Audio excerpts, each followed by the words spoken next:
यह गो फल माज, यह गो कमर माज, यह गो गर्दन माज, तो यह गोस दामन माज।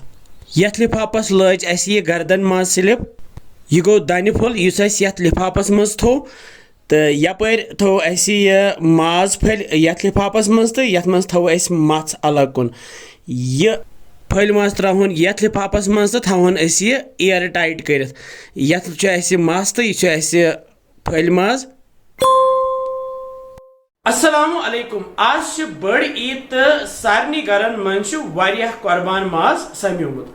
यह कुर्बान माज कित कन हेको अस वारियाहस टाइमस स्टोर करित। आज हावो बह तोय अमिच पैकिंग। यह पैकिंग करो अस अलग अलग लिफाफन मज, तो अत मज थवो अस अलग अलग किस्मुक माज युस अस वारियाहस टाइमस इस्तेमाल हेको करित। तो पक्यो अस हावो तोय जल्दी जल्दी कि कित कन थवो अस यह कुर्बान माज स्टोर। गोडनेथी ओन मे यह दामन माज, तो यथ कर बह यम श्राइक सत तख्त मोंडर पे लकट लकट पीस। दामन माज जन मे पानस खुश करान, तो अत वारिया सिन बनान, जैसे अत यखन बनावान, अत कुर्म बनावान। तो वुचो अस कर लकट लकट पीस यम श्राइक सत। यपर मे अमित 1.5 किलोन यम स्लाइडर बैग्स, यथ पे अकि चेन तह बंद तह गसान, एयर टाइट यह मिलू तह डिपार्टमेंटल स्टोरन मज। अगर तुम पुलवाम रोजान, तो रॉयल डिपार्टमेंटल स्टोरस निश बनो तुम डिग्री कॉलेज पुलवामस निश तम असल बैग। तो ये खोल बह चेन, तो ये मज त्रा बह यह दामन माज यथ नुक नुक कोर।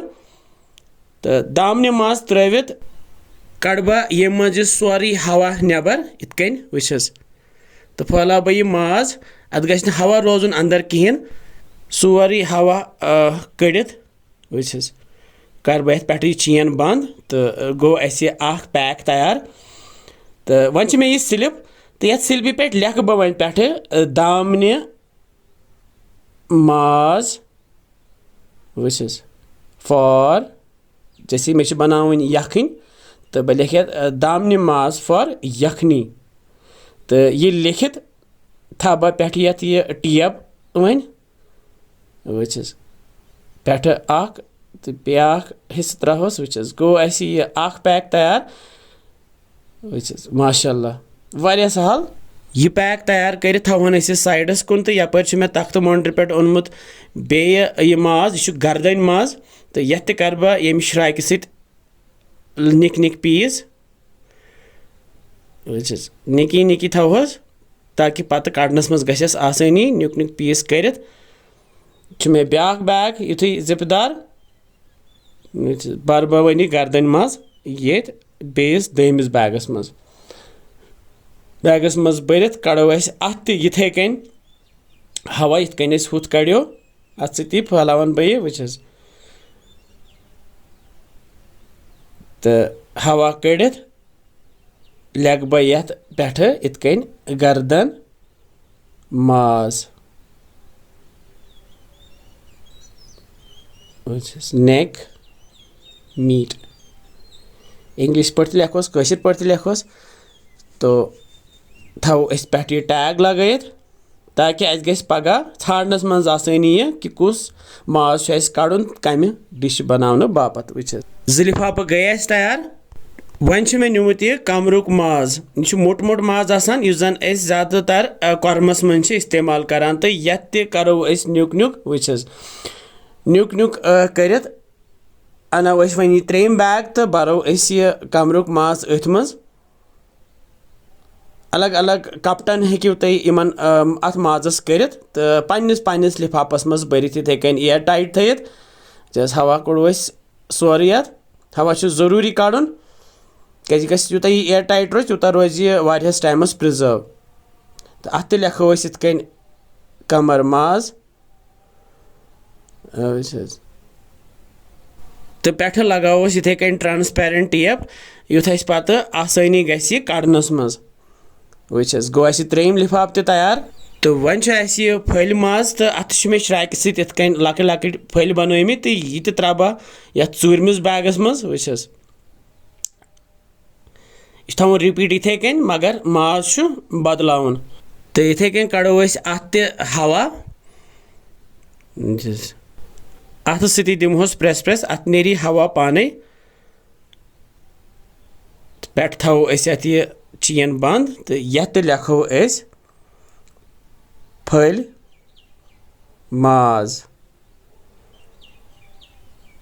तो पेट थो अत टेप लगित तो गो ब्या लिफाफ तैयार जैसे यह फल माज यह गो कमर माज यह गो गर्दन माज तो यह गोस दामन माज वन यह मथ तो ये बना बह लकट लकट फल तो यह थवन बह प्रिजर्व कर वस